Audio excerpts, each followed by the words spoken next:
Hello guys, welcome to my channel. This is Simran Wal और ये video class 9th के students के लिए है। ये आपके सिविक्स का चैप्टर नंबर 1 है जिसका नाम है what is democracy and why democracy. तो चैप्टर के नाम से ही आपको पता लग गया होगा कि हम इस चैप्टर में पूरा डेमोक्रेसी के बारे में पढ़ने वाले हैं कि ये होती क्या है और इंडिया में सिर्फ डेमोक्रेटिक फॉर्म ऑफ गवर्नमेंट ही क्यों। तो इसका जो 1.1 है वो स्टार्ट होता है कि डेमोक्रेसी क्या है, व्हाट इज़ डेमोक्रेसी। तो इसका जो 1.1 का जो फर्स्ट वाला है वो है व्हाई डिफाइन डेमोक्रेसी, हमें डेमोक्रेसी की डेफिनेशन ढूंढने की क्यों ज़रूरत है। तो ये स्टार्ट होती है एक क्लास डिस्कशन से जिसमें बच्चे अपने टीचर के साथ डिस्कस कर रहे होते हैं डेमोक्रेसी के बारे में। इस डिस्कशन के थ्रू आपको बहुत कुछ पता चलने वाला है, तो आप इसको ध्यान से सुनिएगा। तो एक मैरी होती है, उसको ये आइडिया बिल्कुल भी पसंद नहीं आता कि हमने सबसे पहले क्या कर रहे हैं, डेमोक्रेसी के बारे में जान रहे हैं, उसके फीचर्स के बारे में जान रहे हैं, फिर हम देख रहे हैं कि डेमोक्रेसी की डेफिनेशन क्या होती है। तो यही चीज़ वो अपने टीचर के साथ कन्फ्रंट करती है, बोलती है यहाँ पे कि मैम मेरे को ये आइडिया बिल्कुल पसंद नहीं आया। First we spend time discussing democracy, पहले तो हमने इतना टाइम लगा दिया कि हम डिस्कस ही करते रहे डेमोक्रेसी के बारे में, and then we want to find out the meaning of the democracy. और फिर उसके बाद हम देख रहे हैं कि डेमोक्रेसी का क्या मतलब होगा। तो ये तो कोई लॉजिक ही नहीं बना, क्योंकि हमें सबसे पहले मतलब देखना चाहिए, फिर समझना चाहिए हमें उसके बारे में। तो जो मैम होती हैं वो कहती हैं मैं तुम्हारा पॉइंट समझती हूँ, लेकिन ऐसा ही हम अपनी डेली लाइफ में नहीं करते हैं, क्योंकि हम बहुत से वर्ड्स या फिर बहुत सी चीज़ें यूज़ करते हैं, जैसे कि पेन हो गया, रेन हो गया, लव हो गया। So do we wait to have a definition of these words before we use them.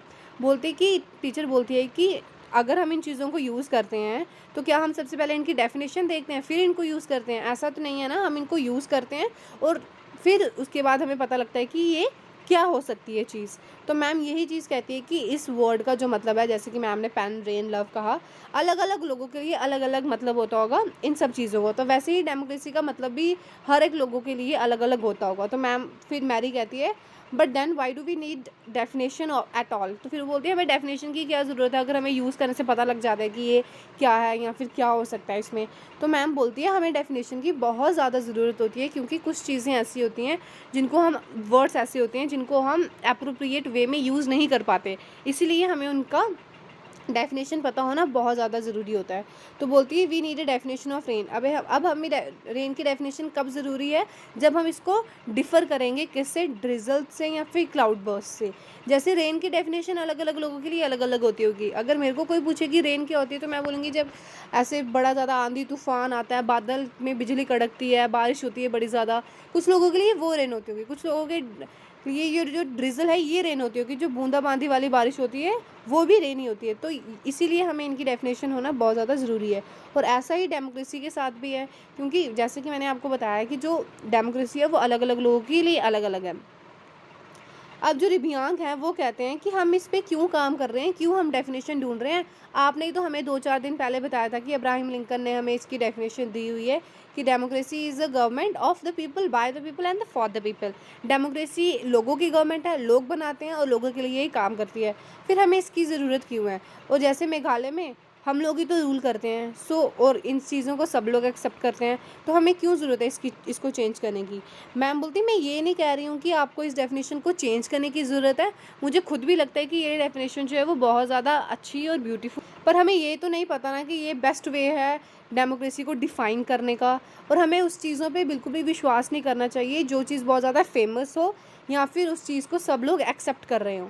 तो अब जो योलंडा होते हैं वो बोलते हैं ma'am can I suggest something, कि मैम मैं क्या कुछ कह सकता हूँ।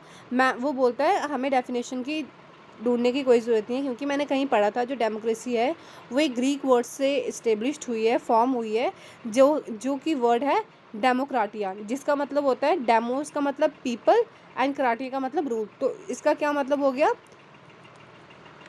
Peoples rule. तो वो बोलते हैं कि हमारे पास है तो है डेफिनेशन कि democracy is the rule by the people. So हम ये करेक्ट मीनिंग है, तो इस पर हमें डिबेट करने की कोई ज़रूरत नहीं है।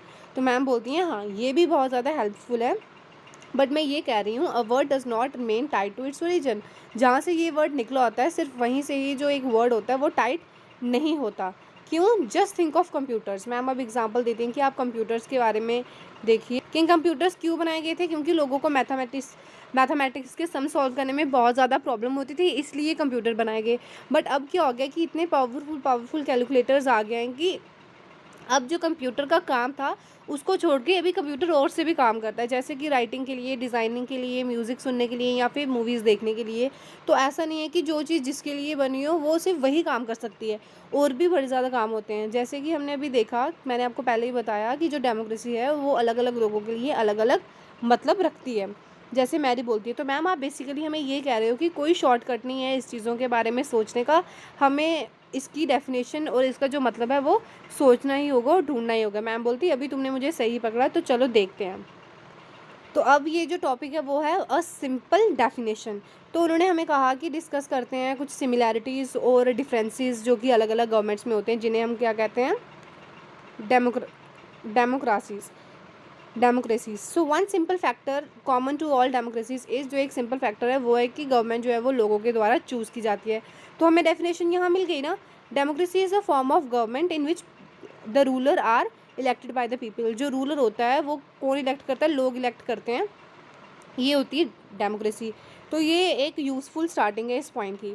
सो ये this definition allow us to separate democracy from other form of government, जो कि डेमोक्रेटिक गवर्नमेंट्स नहीं होती। तो यही जो डेफिनेशन है वो हमें ये डिफरेंस है किसमें, एक डेमोक्रेटिक गवर्नमेंट में और एक नॉन डेमोक्रेटिक गवर्नमेंट में। जैसे कि म्यांमार की बात की थी एक बच्चे ने कि हम म्यांमार में खुद रूल करते हैं, बट ऐसा नहीं है। जो आर्मी रूलर है म्यांमार का उसको लोग इलेक्ट नहीं करते। अब those who happen to be in control of the army become the ruler of the country. जिसके कंट्रोल में आर्मी होती है वही जो है वो रूलर बन जाता है कंट्री का। सो पीपल का उसमें कोई से नहीं होता। जैसे कि dictatorship like Pinochet are not elected by the people. जैसे डिक्टेटरशिप में लोग जो है वो इलेक्ट नहीं करते हैं किंग को या किसी भी को, ऐसा ही सेम मोनार्की में भी होता है। ये सिर्फ एक डेमोक्रेटिक गवर्नमेंट ही होती है जिसमें लोगों का से और जो सिटीजन्स है वो बहुत ज़्यादा इंपॉर्टेंट होते हैं। आपने ये अपनी क्लास 7th-8th में भी पढ़ा होगा। जैसे कि द किंग, सऊदी अरेबिया में जो किंग है, जो रूलर है, वो लोगों ने थोड़ी ना चूज़ किया, वो इसलिए रूलर है क्योंकि वो एक रॉयल फैमिली में पैदा हुआ है। जैसे कि अगर उसका जो दादाजी हैं वो रूलर होते होंगे, फिर उसके पापा रूलर हैं, अब वो अगर रॉयल फैमिली में हुआ है तो अब वो कौन है, रूलर है। तो simple definition is not adequate, it remind us that democracy is a people's rule. तो ये हमें बताती है कि जो डेमोक्रेसी है वो किसका रूल है, लोगों का रूल है। लोग इसमें रूल करते हैं किस तरीके से, अपना रिप्रेजेंटेटिव चूज़ करके, ये तो आपको पता ही होगा। But if we use this definition in an unthinking manner we would end up calling almost every government that hold up an elections a democracy। तो अगर हम इस डेफिनेशन को ध्यान से देखते हैं या फिर इसको अनथिंकिंग मैनर में हम अगर इसको यूज़ करते हैं, हमें देखने को मिलेगा कि जो कंट्री इलेक्शंस कंडक्ट करवाती है वो कंट्री जो है वो डेमोक्रेटिक नहीं होती। जैसे कि आप इसके बारे में और चैप्टर 3 में पढ़ोगे। अब जो कंटेम्प्रेरी वर्ल्ड मतलब कि प्रेजेंट वर्ल्ड में जो हर एक कंट्री है या हर एक जो गवर्नमेंट है वो चाहती है कि वो डेमोक्रेटिक गवर्नमेंट हो और डेमोक्रेटिक गवर्नमेंट कहलाए। अगर वो डेमोक्रेटिक गवर्नमेंट नहीं भी है फिर भी वो चाहते हैं कि वो डेमोक्रेटिक गवर्नमेंट कहलाए, क्योंकि डेमोक्रेटिक गवर्नमेंट का एक सबसे बड़ा जो एलिमेंट होता है वो ये होता है कि वहाँ पे इलेक्शंस होती हैं, लोग जो है वो वोटिंग करते हैं। बट कभी कभी ऐसा भी तो हो सकता है जो वोटिंग है वो अनफेयर मैनर में हो रही है, लोगों को ख़रीदा गया, वोट जो है वो ख़रीद लिए गए हैं, तो वहाँ पे जो डेमोक्रेटिक वर्ड है वो यूज़ नहीं होता उस गवर्नमेंट के लिए। So we can do so by understanding each word. So हम ये कैसे पता लगेगा कि डिफरेंट कैसे है, अगर हम कुछ वर्ड्स जो डेमोक्रेटिक की डेफिनेशन में यूज़ हुए हैं उनको ध्यान से देखें। तो अब फीचर्स ऑफ द डेमोक्रेसी क्या है, तो हमने देख लिया कि democracy is a form of government in which the rulers are elected by the people. तो बच्चा आपको कंफ्यूज नहीं होना है, यहाँ पे डेमोक्रेसी की बहुत सी अलग अलग डेफिनेशंस दी जाएंगी, तो डोंट गेट कंफ्यूज। अब यहाँ पे मैं ब्रीफली आपको बताती हूँ कि यहाँ पे बहुत से क्वेश्चंस मार्क आपको दिख रहे होंगे। तो यही वो क्वेश्चन है कि कौन रूलर होगा जो इलेक्ट होगा, इलेक्शंस कैसे कंडक्ट की जाएंगी, लोग कौन होंगे जो रूलर को इलेक्ट करेंगे, क्या हर एक सिटीज़न जो है वो वोट करेगा या फिर कुछ सिटीजन्स वोट करेंगे, या फिर जो गवर्नमेंट है वो किस तरीके की होगी। तो ये बहुत से क्वेश्चंस हैं जिनका आंसर अभी हमें ढूंढना है। Major decisions by elected leaders, कुछ डिसीजंस जो कि इलेक्टेड लीडर्स ने लिए हुए हैं। तो आपको यहाँ पे पाकिस्तान की एग्जांपल दी है जो प्रिटेंड करती है कि वो एक डेमोक्रेटिक कंट्री है। अब आपको पता लग जाएगा कि वो है या नहीं।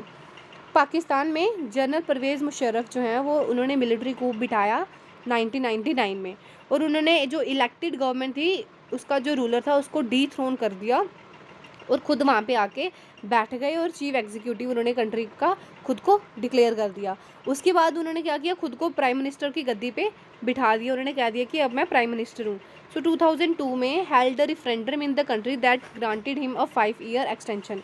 रिफरेंडम का मतलब होता है कि आपको बाकी कुछ बोलने का हक नहीं है, बट आपको ये बोलना है कि आप जैसे पूछेंगे कि मुशर्रफ आपको चाहिए, हाँ या ना, इसमें आपको जवाब देना है। तो लेकिन वो खरीदे हुए थे लोग, तो उन्होंने हाँ बोला और उनकी जो पीरियड था जो 5 साल एक्सटेंड हो गया और बढ़ गया।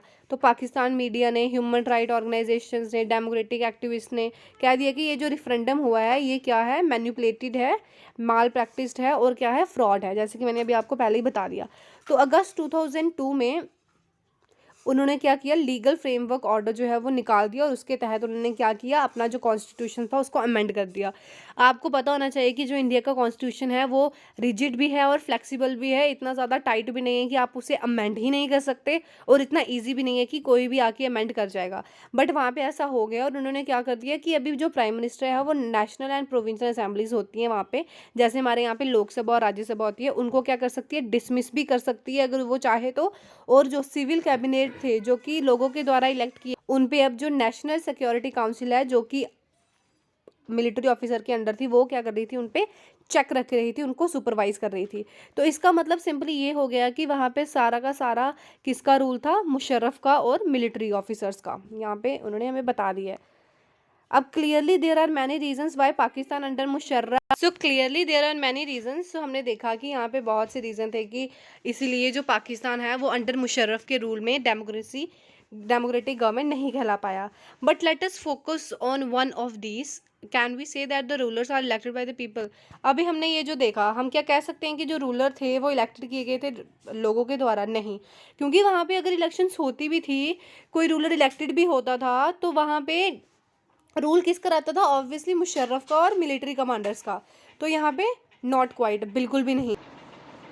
सो पीपल में हैव इलेक्टेड, अब ये वही बात होगी कि पीपल बेशक जो है वो नेशनल और प्रोविंशियल असेंबली में इलेक्ट करते होंगे लोगों को, बट जो लोग हैं वो किसके अंडर थे, ऑब्वियसली मुशर्रफ के अंडर और आर्मी ऑफिशियल्स के under. So this happen in many people, this happen in many dictatorship and monarchy, sorry, अब डिक्टेटरशिप्स और मोनार्की होती है जहाँ पे, वहाँ पे भी ऐसा ही होता है। They formally have elected parliament and government but the real power is, वहाँ पे बेशक पार्लियामेंट होती होगी, गवर्नमेंट होती होगी, इलेक्शंस होती होंगी, बट जो पावर है, जो रियल पावर है, जो कंट्री को चला रहे हैं, वो किन के पास होती है, जो नॉन इलेक्टेड पर्सनस होते हैं, पीपल होते हैं। अब ऐसा ही कुछ कंट्रीज़ में भी होता है कि जो रियल पावर है वो किसी और के हाथ में होती है, जो रिप्रेजेंटेटिव नहीं होते।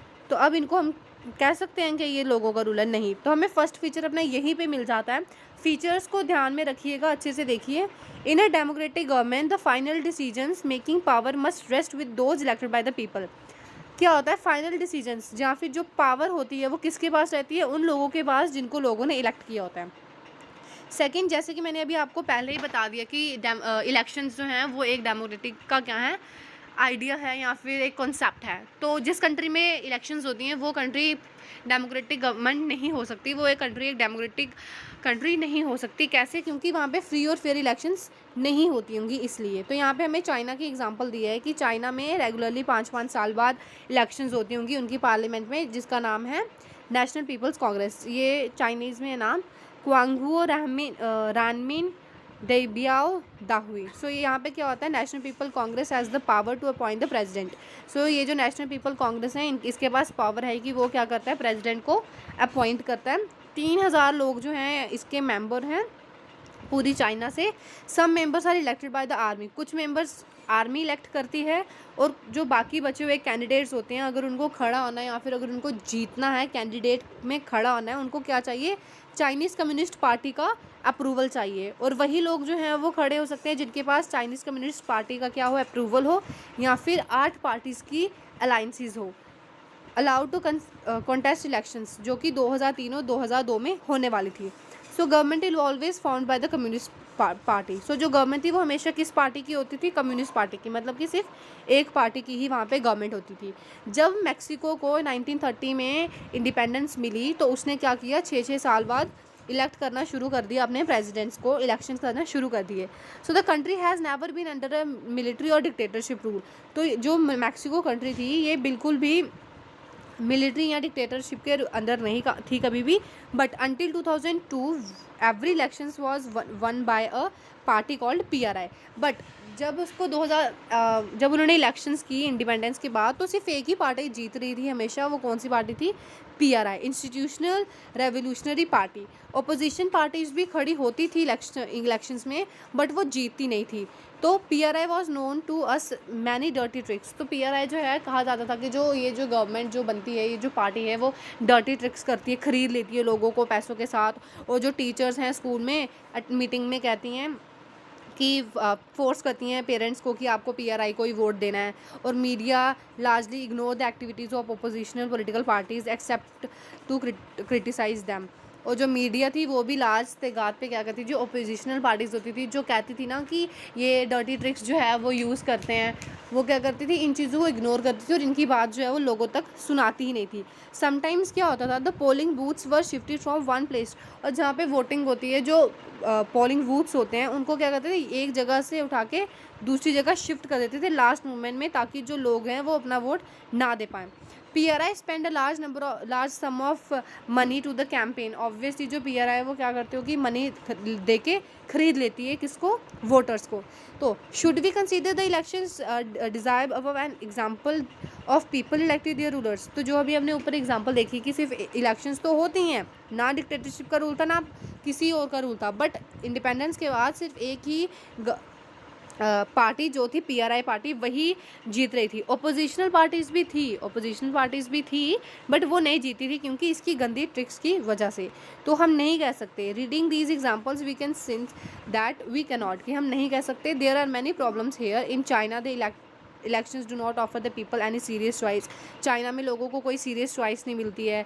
दे have to choose the ruling party and the candidate approved by it. उनको वही रूलिंग पार्टी या कैंडिडेट चूज़ करना पड़ता था जो कि एक पार्टी से अप्रूवल होता था, जैसे कि हमने देख लिया कम्युनिस्ट पार्टी से। So can we call this a choice? नहीं, क्या हम इसे कह सकते हैं? और अगर हम मैक्सिकन एग्जाम्पल देखें, मैक्सिको की बात करें, तो people seems to have a choice.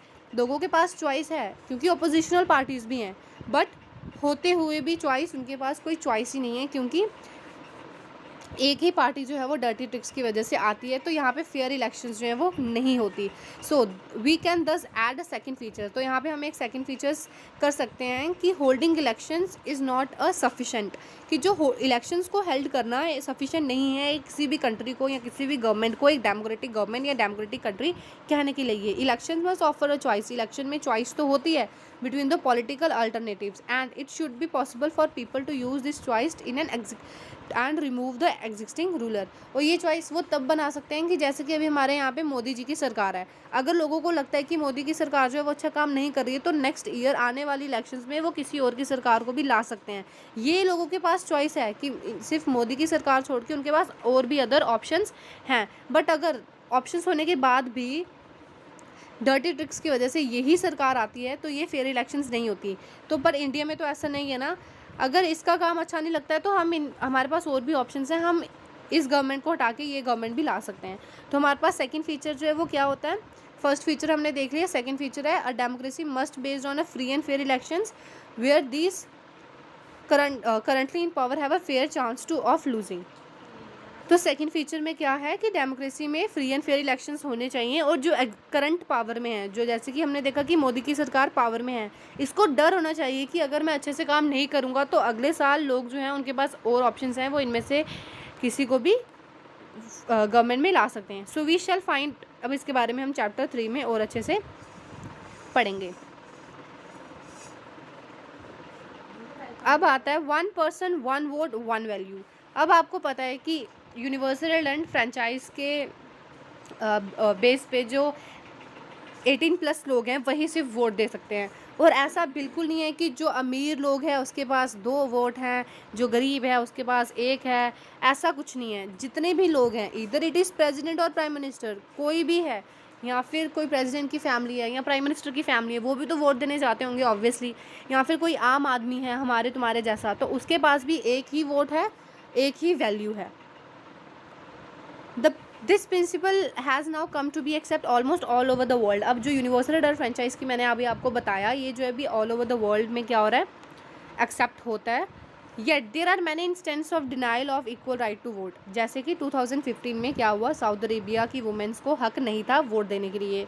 इस्तोनिया में made its citizens rule in such a way that people belonging to Russian, जो रशियन माइनॉरिटीज़ थी, find it difficult to get the right to vote. Estonia में क्या होता था, जो Russian लोग थे उनको वोट देने का हक नहीं था। फिजी में भी same, electoral system is such that vote of an indigenous Fiji, जो फिजी लोग हैं उनको जो है has more value than that of the Indian Fijian. कि फिजी में क्या होता था कि इलेक्शन सिस्टम कैसा था कि जो फिजी के लोग हैं उनकी वैल्यू वोट की ज़्यादा होती थी as compare to the Indian Fiji लोग वहाँ पे। So democracy is based on a fundamental principle of political equality. Democracy में क्या होना चाहिए कि पॉलिटिकल इक्वालिटी होनी चाहिए सब में। जैसे कि मैंने आपको बता दिया, ऐसा नहीं है कि प्राइम मिनिस्टर की फैमिली के पास 2 वोट है और मेरे पास 1 वोट है, नहीं, हमारी तुम्हारी फैमिली के पास भी एक ही वोट है और उनकी फैमिली के पास भी एक ही वोट है और उसकी एक ही वैल्यू है। तो अब हमें थर्ड फीचर क्या मिल गया इसका, democracy, each adult citizen must have 1 vote and each vote must have 1 value. हर एक एडल्ट सिटीजन के पास 1 वोट है और 1 वोट की 1 वैल्यू है। अब इसके बारे में आगे हम पढ़ेंगे चैप्टर नंबर 3 में। We shall read more about it in chapter number 3। तो जब चैप्टर नंबर 3 आएगा तभी हम इसके बारे में पढ़ेंगे। Rule of law and respect for rights. अब यहाँ पे उन्होंने एग्जाम्पल दी हुई है फिर से जिम्बाब्वे की, attend independence from white minorities, जो ये थी इन्होंने इंडिपेंडेंस 1980 में हासिल की थी। Since then the country has been ruled by the ZANU PF. तो ये जो थी गवर्नमेंट, इनके द्वारा ही क्या की जाती थी, कंट्री रूल की जाती थी। The party that had the freedom struggle, जिसने फ्रीडम स्ट्रगल में बहुत ज़्यादा योगदान दिया, जो कि थी ये वाली ज़ानू पीएफ गवर्नमेंट। सो इसके लीडर जो थे Robert rule the country since independent तक, और उसके बाद जो है वो यही रूल करते रहे। Elections were held regularly and always won by the ZANU. तो इलेक्शंस होती थी वहाँ पे, बट हमेशा जो है यही पार्टी जीतती थी। प्रेसिडेंट रॉबर्ट, ये जो है Mugabe, was popular but also use unfair practice in elections. Popular था वो क्यों, क्योंकि फ्रीडम स्ट्रगल में सबसे ज़्यादा योगदान इनकी ही पार्टी। लेकिन जैसे कि हमें मैम ने बताया था ऊपर, हमने देखा कि जो पॉपुलर चीज़ होती है हमेशा हमें उसे एक्सेप्ट करने की ज़रूरत नहीं होती। पॉपुलर तो वो था ही था क्योंकि उसकी वजह से ही फ्रीडम मिला, बट वो अनफेयर प्रैक्टिस जो है वो करता था इलेक्शंस में। So over the year his government change the constitution. अब गवर्नमेंट जो है वो इसकी चेंज करती रहती थी कॉन्स्टिट्यूशन, और प्रेसिडेंट की पावर को आए दिन बढ़ाती रहती थी। और जब उसके अंदर ही सारा हो जाएगा तो वो अकाउंटेबल, मतलब कि लोगों को आंसर भी नहीं करता था। Oppositional party workers were harassed and their meeting disturbed. अगर ऑपोजिशनल पार्टीज उनके खिलाफ कुछ करने जाती थी तो जो ये क्या करते थे, उनकी जो मीटिंग है वो डिस्टर्ब कर देते थे, नहीं होने देते थे। Public protest and demonstration against the government was declare illegal. अगर कोई भी प्रोटेस्ट करता था या आवाज़ उठाने की कोशिश करता था, ये गवर्नमेंट कहती थी कि ये जो चीज़ें हैं वो इलीगल है, तुम नहीं कर सकते। So there was a law that limits the right to criticise the president. तो उन्होंने लॉ बना दिया था कि कोई भी प्रेसिडेंट को क्रिटिसाइज़ नहीं कर सकता। टेलीविज़न, रेडियो, सब कुछ जो है वो गवर्नमेंट के द्वारा कंट्रोल किया जाता था, और गवर्नमेंट वही दिखाती थी न्यूज़पेपर और टेलीविज़न्स में जो उसे अपने फेवर में लगता था। गवर्नमेंट जो है वो न्यूज़पेपर जो है वो इंडिपेंडेंट है, न्यूज़पेपर तो कुछ भी छाप सकता है ना हमारी कंट्री में।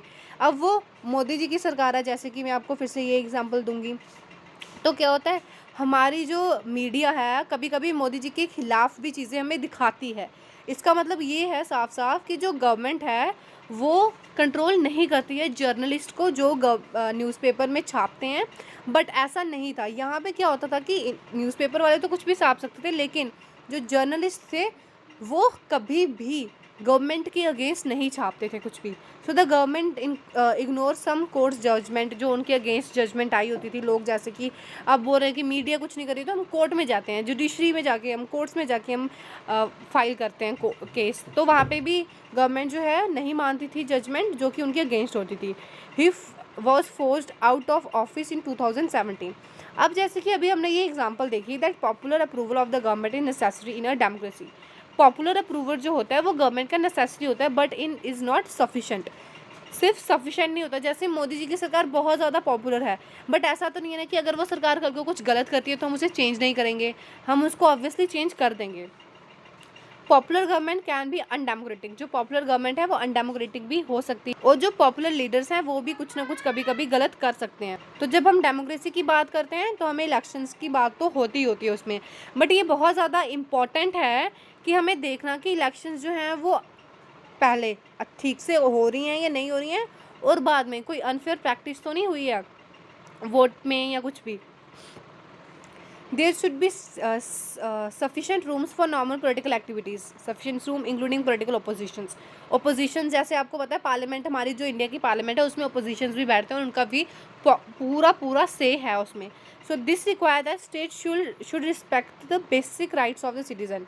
तो ये क्या कि जो स्टेट है, जो गवर्नमेंट है, वो लोगों का बेसिक राइट जो है वो उसको रिस्पेक्ट करे. They should be free of think, कुछ भी कह सकते हैं, कुछ भी अपना एक्सप्रेस कर सकते हैं इन पब्लिक. आपको पता है कि प्रोटेस्ट होते हैं हमारे, अभी भी परेड की लड़कियां जो हैं वह आपने देखा जम्मू में प्रोटेस्ट कर रही थी. तो लोग जो है वो आपने देखा होगा जम्मू में प्रोटेस्ट हो रहा है, पंजाब में अभी हमने सबसे बड़ी फार्मर प्रोटेस्ट देखा.